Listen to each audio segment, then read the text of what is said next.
আমার প্রিয় চাকরি প্রত্যাশী ভাই ও বোনেরা কেমন আছেন আপনারা সবাই? আশা করি অনেক ভালো আছেন।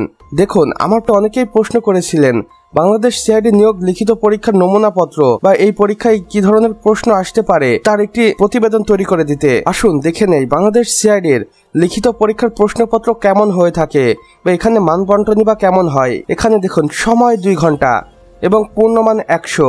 এখানে দেখুন অংশ 1 যেখানে বাংলায় 20 নম্বর দেখতে পাচ্ছি এবং এই ধরনের প্রশ্নগুলো আসতে পারে, আবার এর ব্যতিক্রমও হতে পারে। দেখুন নিচের বাক্য শুদ্ধ শব্দটি চিহ্নিত করুন।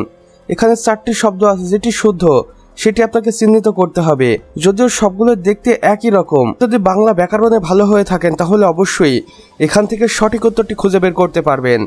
এরপরে প্রশ্ন নম্বর 2 দেখুন সোনার তরী কাব্যের কবিকে। এখানে 4টে কবির নাম দেওয়া রয়েছে, আপনাকে খুঁজে বের করতে হবে এই সোনার তরী কে লিখেছেন। এরপরে আপনাকে একটি অনুবাদকরণ দিতে পারে। দেখুন জাস্টিস ডিলেইড জাস্টিস, এটির আপনি বাংলা অনুবাদ করুন। এরপর একটি অনুচ্ছেদ লিখতে দিতে পারে, যেখানে 100 শব্দের ভিতরে আপনাকে একটি অনুচ্ছেদ লিখতে হবে।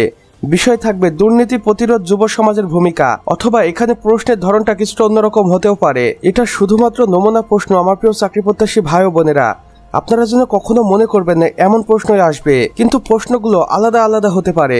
এরপরে আসছে অংশ 2 যেখানে ইংরেজিতে 20 নম্বর রয়েছে।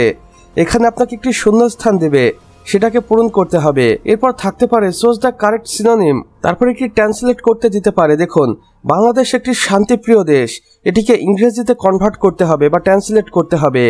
তারপর আপনাকে একটি ছোট্ট প্যারাগ্রাফ লিখতে দেবে 100 শব্দের ভিতরে, যেখানে টপিক থাকবে importance of discipline in life. এরপর থাকবে অংশ 3 গণিত, যেখানেও 20 নম্বর রয়েছে। প্রথম প্রশ্ন থাকতে পারে 2500 টাকার সুদে 2500 টাকার 8% সুদে 2 বছরের সরল সুদ কত হবে। 2 নম্বরের প্রশ্ন এমনও হতে পারে 5 জন শ্রমিক 8 দিনে একটি কাজ শেষ করে, একই কাজ 10 জন শ্রমিক কত দিনে শেষ করবে। এরপরে থাকতে পারে একটি ত্রিভুজের ভূমি যদি 12 সেন্টিমিটার হয় এবং উচ্চতা যদি 8 সেন্টিমিটার হয় তাহলে তার ক্ষেত্রফল কত হবে। এরপরে থাকতে পারে যদি a = 2 হয় এবং b = 3 হয় তবে 2a² + 3b এর মান নির্ণয় করুন। অর্থাৎ আমরা দেখতে পাচ্ছি সবগুলোর প্রশ্নের জন্য 5 মার্ক করে বরাদ্দ রয়েছে। এবং সর্বশেষে দেখুন সাধারণ জ্ঞান, যেখানে 25 নম্বর রয়েছে এবং প্রশ্ন রয়েছে 5টি। দেখুন প্রথম প্রশ্ন বাংলাদেশের প্রথম রাষ্ট্রপতি কে ছিলেন, এবং দ্বিতীয় প্রশ্ন সিআইডি কবে প্রতিষ্ঠিত হয়, জাতিসংঘের বর্তমান মহাসচিবের নাম লিখুন, এবং মানবদেহের সবচেয়ে বড় অঙ্গ কোনটি, বাংলাদেশের সংবিধানে কোন অনুচ্ছেদ মৌলিক অধিকার সংরক্ষিত আছে। এই ধরনের প্রশ্নগুলো হতে পারে। আর প্রশ্নের ধরন দেখে আশা করি বুঝতেই পারছেন বাংলাদেশ সিআইডিতে চাকরি করা খুব একটা সহজ নয়।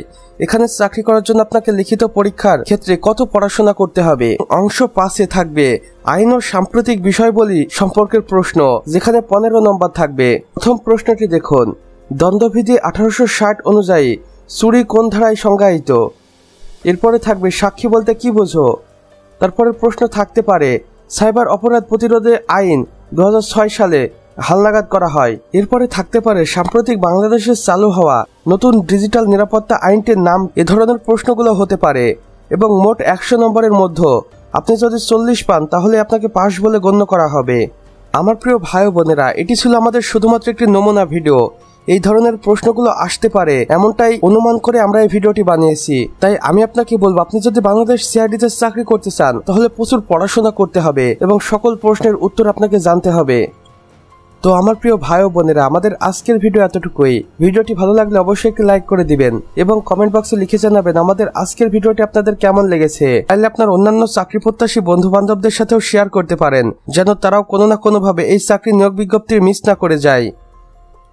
আর আমাদের চ্যানেলে নতুন হলে অবশ্যই চ্যানেলটি সাবস্ক্রাইব করে পাশে বেল আইকনে ক্লিক করে দিন।